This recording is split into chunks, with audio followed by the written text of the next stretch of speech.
नमस्कार, आप देख रहे हैं नेक्स्ट नाइन न्यूज और मैं हूं आपके साथ दिनेश कुमार। उत्तर प्रदेश के रामपुर के सिलई बड़ा इलाके में दो दलित गुटों के बीच झड़प की खबरें सामने आती।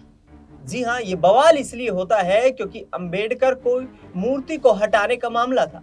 अंबेडकर की मूर्ति को दूसरी जगह पर लगाने का मामला था और ये लड़ाई इतनी बढ़ जाती है कि इसमें पुलिस की मौजूदगी में ही फायरिंग हो जाती है।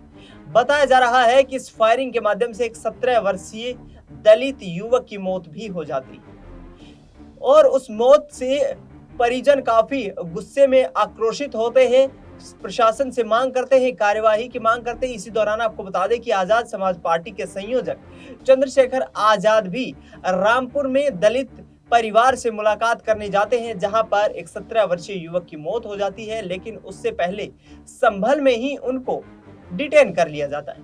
आपको बता दें कि समाजवादी पार्टी के दिग्गज नेता शफीकुर रहमान बर्क के निधन के बाद आज उनको अंतिम संस्कार किया गया और जिस आधार पर वहां पर तमाम भीड़ जुटी, उस आधार पर यहां पर आजाद समाज पार्टी के संयोजक चंद्रशेखर रावण भी वहां पहुंचे थे। उसके बाद उन्होंने तैयार किया प्लान कि अब रामपुर चला जाए, लेकिन संभल में ही पुलिस ने उन्हें हिरासत में ले लिया।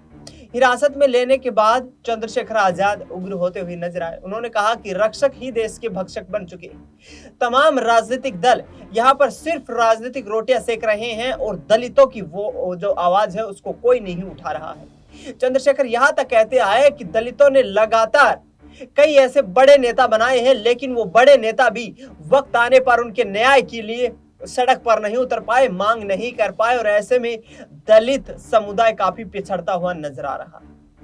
आपको बता दें कि मायावती की अभी इस पर कोई प्रतिक्रिया सामने नहीं आई है, लेकिन बताया जा रहा है कि बहन कुमारी मायावती भी चंद्रशेखर आजाद को इस मामले में जो है अपना समर्थन दे सकती है। दलित युवक की मौत के बाद चंद्रशेखर आजाद रामपुर में उनके परिवार से मिलने के लिए जाने वाले थे, लेकिन उनको डिटेन करके संभल में ही रख लिया जाता है। संभल के स्थानीय थाने में ही उनको बंद कर लिया जाता है और इसके बाद ये कहा जाता है कि आगामी वक्त में अब इस पूरी घटनाक्रम पर नजर रखा जाएगा। यानी साफ तौर पर पुलिस अपने हाथ खोलते हुए ये कहती नजर आती है कि किसी भी प्रकार की अप्रिय घटना को रोकने के लिए हमने ये कदम उठाया है। साफ तौर पर यहाँ पर जो चंद्रशेखर आजाद को गिरफ्तार करने या डिटेन करने की जो खबरें सामने आई है, उनको हिरासत में लिया गया, उससे उनके जो समर्थक हैं वे काफी गुस्से में हैं। उनका कहना है कि यहाँ पर जो दलितों की आवाज है उसको दबाया जा रहा है।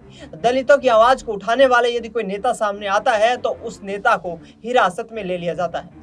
ऐसे में क्या चंद्रशेखर आजाद जो इंडिया गठबंधन में शामिल होने की उनकी खबरें सामने आ रही है, समाजवादी पार्टी और कांग्रेस पार्टी एक सीट पर उनको चुनाव लड़ाने के लिए भी लोकसभा में तैयार होती नजर आ रही है, तो क्या ऐसे में अब मायावती की घटती राजनीतिक सक्रियता के चलते चंद्रशेखर आजाद दलितों के बड़े नेता के तौर पर अपने आप को प्रोजेक्ट कर रहे हैं?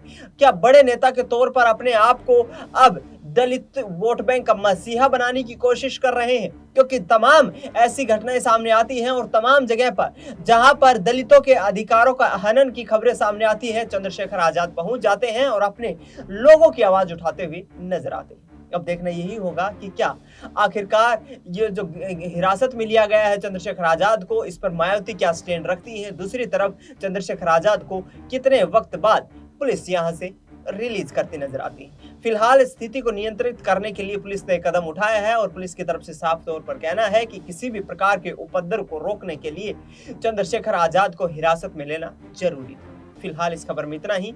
देश दुनिया की तमाम बड़ी खबरों के लिए आप देखते रहिए नेक्स्ट 9।